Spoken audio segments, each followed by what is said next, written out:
ఇది కొంచెం లైట్గా ఫ్రై అవ్వాలండి. ఫ్రై అయినండి. కొన్ని పచ్చిమిరపకాయ ముక్కలు వేసుకోండి. 4 2 ఉల్లిపాయలు కట్ చేసుకున్నవి వేసుకోవాలి.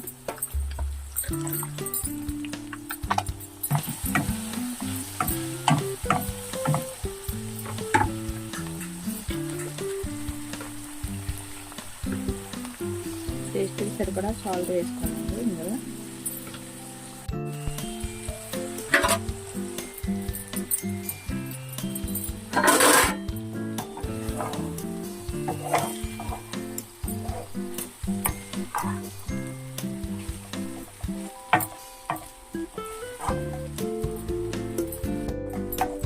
రైస్ కనుక మిగిలిపోతే ఇలా ఎగ్తో రైస్ చేసుకోండి. ఫ్రైడ్ రైస్ చాలా టేస్టీగా ఉంటుంది. కనుక మన వీడియో నచ్చినట్లయితే ప్లీజ్ లైక్ చేసి సబ్స్క్రైబ్ చేసుకోండి.